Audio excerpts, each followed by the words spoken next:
Okay, so today's topic is the largest lymphoid organ of the body, that is spleen. Its functions are it removes old effete RBCs and other microbial agents from the blood circulation. It manufactures RBCs in fetal life and lymphocytes in afterbirth. It produces IgM by plasma cells, and also it stores RBCs and releases them into circulation during times of emergency. So these were the functions. Now to the anatomical aspect. First of all, location of spleen. Left hypochondrium between the fundus of stomach and the diaphragm, like this. This is the diaphragm. Here is the fundus of stomach, and the spleen is wedged in between the two in left hypochondrium. Now it lies opposite 9th, 10th and 11th ribs, and its long axis is parallel to the 10th rib. In my body it is placed like this. Here against the 10th rib, the superior border corresponds to upper border of 9th rib, the inferior border corresponds to lower border of 11th rib. The medial or posterior end is 5 centimeters away from the posterior midline, and anterior end is in the mid-axillary line. Just take a look here. Long axis along the 10th rib, from extension from 9th to 11th rib, 5 centimeters from the this is posterior midline. From the posterior midline is the posterior end or medial end, and anterior or lateral end is on the mid-axillary line. Now regarding its size, shape and color, it is wedge shaped, dark purple in color, roughly about the size of one's fist. There. Now regarding its dimensions, there is a Harris's dictum of odd numbers, that is 1, 3, 5, 7, 9 and 11.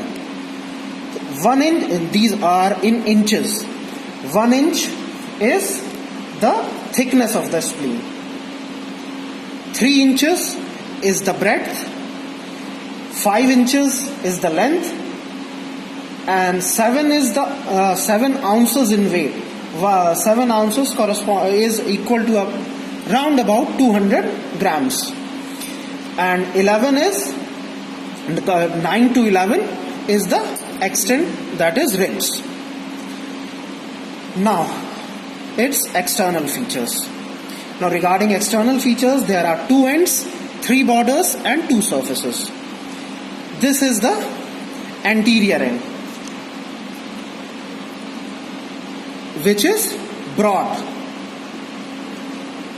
and is directed forwards, downwards and to the left. Here is the posterior end, which is directed upwards, backwards and medially. Now the borders. This is the superior border. Now the important point about the superior border is there are 1, 2 or 3 notches in the superior border, and these notches, here you can see, this is the notch, this is a notch, and here also is a notch. Now these notches indicate that the spleen had a lobulated development, that is, it is formed by separate masses of lymphoid tissue which during development join together to form a single spleen. Then this is the inferior border, and here is the intermediate border. Now coming to the surfaces. 2 surfaces. This smooth convex is the diaphragmatic surface. Smooth and convex because it because of its relation to the undersurface of diaphragm, which in turn is concave and smooth. And the next surface is visceral surface. Now visceral है इसीलिए it is irregular because of different viscera. The three visceral impressions are gastric, renal and colic. Gastric, that is stomach; renal, that is left kidney; and colic, which is related to the left colic flexure. A fourth impression of spleen is sometimes occasionally present on the hilum. Now, the peritoneal relations of spleen are important. First of all, nearly whole of the spleen is covered by peritoneum except the hilum. Now, from the hilum, two peritoneal folds extend to two different viscera. First is gastrosplenic ligament, which extends from the hilum to the upper 1/3 of greater curvature. Here, take a look at this diagram. Now, this is the spleen. Now, this is gastrosplenic ligament, which is extending from the spleen to the upper 1/3 of greater curvature of stomach. This is stomach. Now, the second is more important, that is lino-renal ligament. Lino-renal ligament. Renal is kidney, which here is left kidney, and lion is spleen. So extending from hilum of spleen to left kidney की anterior surface. Now this is more important because it contains tail of pancreas. Here you can see in this soft part. This is our pancreas. This is the C-shaped concavity of duodenum with the head of pancreas. This is the body of pancreas, and here the tail of pancreas lies in the lino-renal ligament at the hilum of spleen. Now we come to its visceral relations. Now visceral relations, three important visceral relations are here. First is this area, this surface, which is related to the fundus of the stomach. Then is the anterior surface of left kidney is related to this part. And here lies the left colic flexure.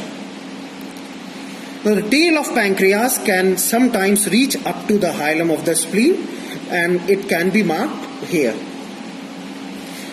Now we come also one important point was left. The lino-renal ligament contains another important structure, that is the splenic artery. The splenic artery is the major source of blood supply to spleen as well as pancreas as well as stomach. Now we come to the arterial supply of spleen. Now the arterial supply of spleen is by means of obviously splenic artery, which is the largest branch of celiac trunk, which in turn is the largest branch of abdominal aorta. And as I just told you, it traverses the lino-renal ligament, and before entering the spleen at the hilum, it divides into 4 or 5 branches. Here, this is the celiac trunk, this is the splenic artery running over the superior border of pancreas, and at the hilum it is dividing into 4 or 5 branches which are entering the spleen. Now regarding venous drainage, again here, venous drainage is again the splenic vein which traverses behind the body of pancreas and ultimately joins with superior mesenteric vein, forming and draining into portal vein. Now regarding lymphatic drainage of spleen, it is the spleen as such being a lymphoid organ, there are no lymphatics, and whatever tissue fluid is produced in the spleen enters the venous sinuses of spleen. And nerve supply, sympathetic fibers are derived from celiac plexus. Then a couple of very important points about its clinical correlation. regarding palpation, you cannot palpate a normal spleen, and it is palpable. Some books say when it is twice its size, some books say when it is thrice in size. So I say when it is more than 2 to 3 times its original size. Then there is a condition called splenomegaly, which means enlargement of a spleen, and an enlarged spleen needs to be differentiated from left kidney, and this structure, that is the notches in the superior border of the spleen, are the structures that help you differentiate an enlarged spleen from an enlarged kidney. Then there is a surgical procedure called splenectomy, where you have to remove the diseased or ruptured spleen. Then a very important clinical point you are frequently asked in your viva is Kehr sign. Kehr''S. Kehr sign is here. Take a look here. This is the location of spleen. And when due to trauma or any pathology the spleen gets ruptured, then the blood irritates the left dome of the diaphragm, and the pain is referred to left shoulder tip, because the left dome of the diaphragm and the shoulder tip both have a common nerve supply by C3, 4, 5, and thank you.